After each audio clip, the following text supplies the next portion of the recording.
You look out the window and watch the climate change happen.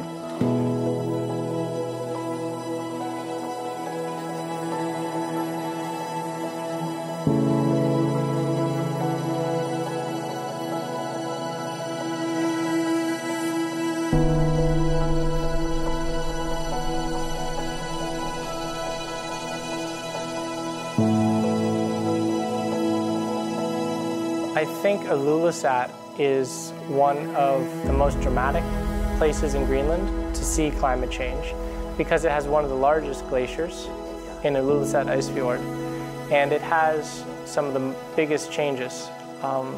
You know, that band of clean exposed bedrock that I was talking about, it's really wide, it's huge in Ilulissat, and you can see the glacier flowing into the sea and just how high the stresses are and the ice dynamics causing all those cracks in the icebergs flowing in the ocean. It's a very dramatic setting.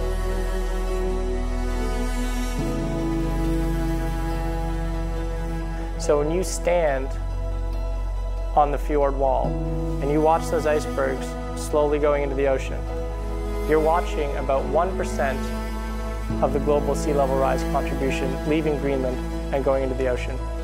It's one of the biggest point sources of ice loss from the ice sheet today.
We cannot get around that. We can come up with a lot of other factors that might influence it, but our carbon footprint is the key factor in this aspect, because we don't get around the fact that it is our carbon emissions that are the key factor in this. How I feel about this is the clock has started, and the clock now is going much faster. We're constantly speeding it up. So what we're asking our kids to do is we want them to stop the clock. We have to stop it now, because by the time it gets to them, the clock will be way too fast. They won't have the time left to make a difference. We have the time now to make a difference. They won't. So I hope we actually do something so our future generations can walk on this beautiful glacier again. Those of us who study climate change, we think we have a pretty good idea of how it's happening and how it's happening faster than politicians are reacting.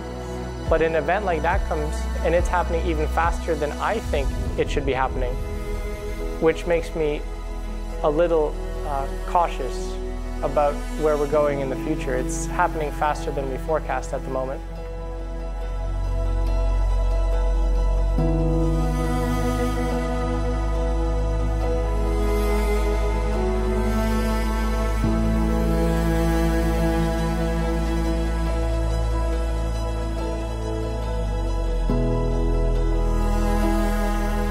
The world will not end. If we get climate change, it will be a new situation. But we will not all die, and the Earth will not end. It will just be another one. And it's very important that the young people do not panic and say, oh, now everything stops. No, we have to take the challenge to think, to adapt, and to cut back on emissions in a sensible way. But take it easy. Don't panic.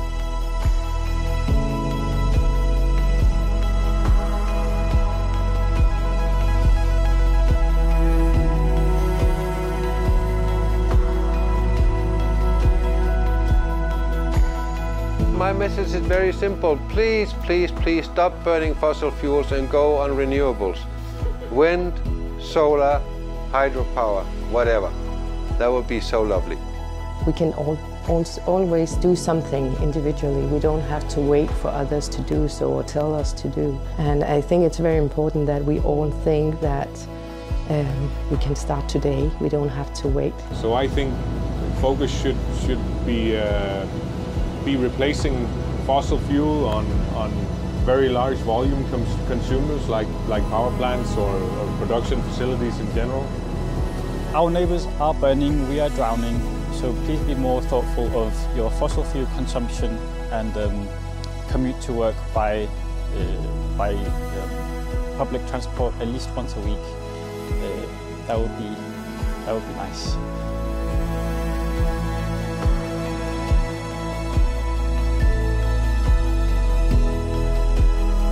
I would love to say that we would love to see more education about the climate changes and more connection between the different countries, generally in all of the countries, about the climate change that is happening now.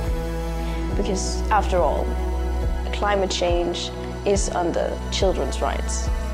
Every child has the right to live in good conditions. I have and quite big workshops where I have had all from local hunters to you know, and also representatives from the scientific community, and then all the relevant stakeholders, both national and international stakeholders, in relation to these issues, simply to discuss what are the important issues and how can we solve them together.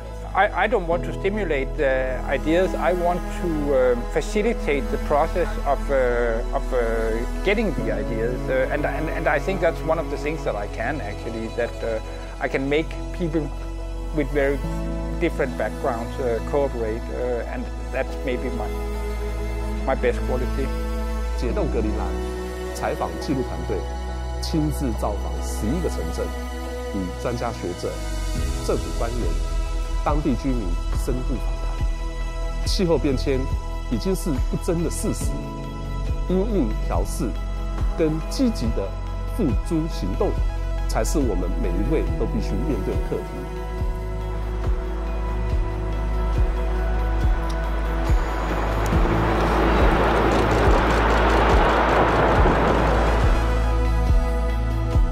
然而，格陵兰的冰融也带来了丰沛的水利资源，使得这里的再生能源使用率超过了60%。孩子们能在夏季的溪边开心玩水，变暖的洋流带来了丰富的渔业资源。从冰层中裸露的土地，有着更多的可供畜牧、耕种的农业发展机会。我大胆地预言，渐渐地，在北极的格陵兰将成为宜居的城市。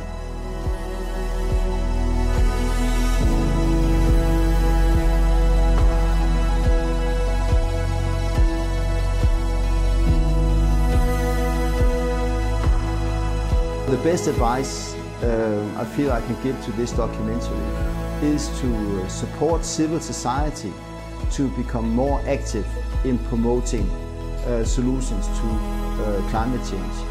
And I think there are two key roles that civil society can play. One is as voters, and put pressure on politicians and governments to be more aware of the impacts of climate change, and that we need to find solutions very soon to climate change. The second is becoming active consumers and put pressure on business to deliver more green products in line with the net zero targets, and also of course products that are green, more green in totality. And I think that the more you can link what you're doing on spot, on site, different places in the world, to the global movements for civil society, the more impact the documentary will have.